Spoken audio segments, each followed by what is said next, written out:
अस्सलाम वालेकुम व्यूवर्स, कैसे हैं आप लोग सब।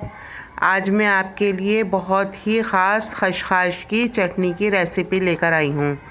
ये बहुत मज़ेदार होती है, आप इसे एक बार ज़रूर ट्राई कीजिएगा। तो आइए फिर हम स्टार्ट करते हैं रेसिपी बनाना। यहाँ मैंने खशखाश को बहुत अच्छी तरह धोकर और इसको बारीक सिल पर पीस लिया है। आप चाहें तो इसे ग्राइंडर में भी पीस लें, लेकिन सिल पर पीसने में बहुत अच्छी पीस जाती है ये। कढ़ाई ले ली है, तो जिसके अंदर मैंने 2 टेबल स्पून ऑयल के डाल लिए हैं।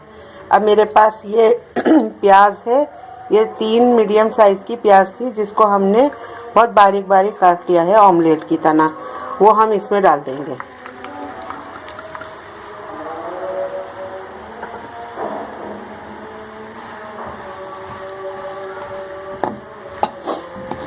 और प्याज को हम बिल्कुल हल्का गुलाबी होने तक भूनेंगे।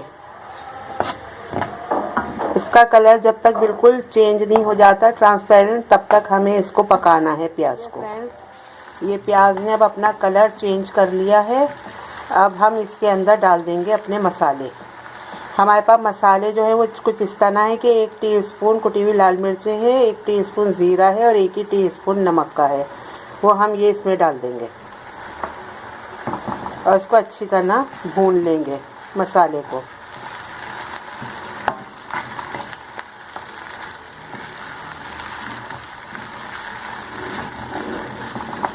ये हमारी चटनी, खशखाश की चटनी बहुत मज़ेदार बनती है। आप इसे चावल के साथ खाएं, आप इसे चपाती रोटी के साथ खाएं, ये बहुत मज़े की बनती है। आप इसको एक बार ट्राई ज़रूर कीजिएगा। ये मसाला हमने अच्छी तरह भून लिया है।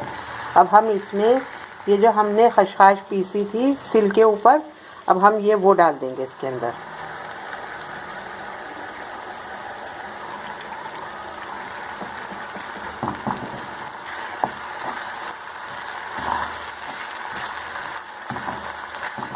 हमारी ये चटनी भुन रही है, हमने इसमें खशखाश डाल दी थी। अभी हमने इस प्याले के अंदर जितनी भी लगी हुई थी इसमें थोड़ा सा पानी डालकर हम ये पानी इसमें शामिल कर देंगे। हमें इसको इतना पकाना है कि खशखाश का और प्याज का सारा कच्चापन जो है वो दूर हो जाए। इस चटनी का मज़ा जब ही आता है जब इसको बहुत ज़्यादा भूना जाता है। हम इसे जितना ज़्यादा भूनेंगे उतनी ज़्यादा ये मज़ेदार बनेगी। अभी थोड़ा सा पानी मिलाया है। अब हम इसको कवर करके 4 से 5 मिनट तक पकाएंगे, जब तक कि इसका पानी अच्छी तरह से खुश्क नहीं हो जाता। तो तब तक हम इसको कवर कर देंगे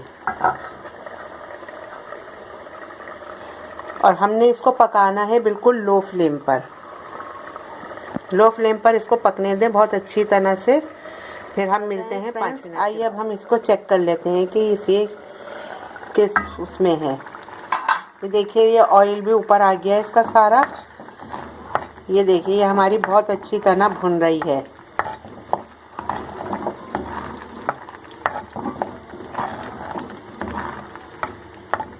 अब हम इसके अंदर, हमारे पास ये 2 चम्मच इमली का पानी है, इमली का पल्प, वो हम इसमें डाल देंगे। लेकिन हम इसमें अभी आधा डालेंगे, आधा हम बाद में चक्कर डालेंगे कि हमारी इसमें ज़्यादा ना हो जाए इमली। अभी हम इसको चख लेंगे। चखने के बाद हम इसको देखेंगे कि इमली हमें अभी और कितनी डालनी है।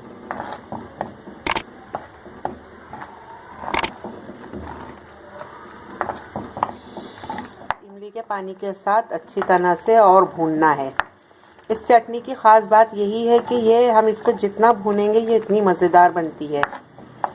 तो अभी हम इसको भून लें, फिर 5 मिनट और पकाया है। अब हम देख लेते हैं इसको कि ये अब कैसा है। व्यूअर्स, ये देखिए, ये अब हमारी बिल्कुल तैयार है खशखाश की चटनी। यकीन कीजिए व्यूअर्स, ये इतने मज़े की होती है कि आप इसको एक बार बनाएंगे ना तो आप इसको बार बार बनाएंगे। और ये चपाती रोटी के साथ तो बहुत ही अच्छी लगती है। तो ये अब हमारी तैयार है। आइए हम इसे आपको डिश आउट करके दिखाते हैं। हमारी खशखाश की चटनी अब तैयार है। ये इतनी मज़ेदार होती है। आप इसे चपाती के साथ खाइए या पराठे के साथ खाइए या चावल के साथ खाइए, किसी चीज़ के साथ भी आप खा सकते हैं, लेकिन ये बहुत टेस्टी, बहुत मज़ेदार होती है। आप इसको एक बार ज़रूर ट्राई कीजिएगा। मेरी रेसिपीज़ अगर आपको पसंद आ रही हैं तो प्लीज़ मेरे चैनल को सब्सक्राइब कीजिए और साथ लगे बेल आइकन को ज़रूर प्रेस कीजिएगा और लाइक कीजिए, शेयर कीजिए। और अगर पसंद आ रही हैं तो मुझे कमेंट्स में बताइए। तो फिर मैं चलती हूँ, अगली रेसिपी लेकर फिर हाज़िर होंगी। अल्लाह हाफिज़।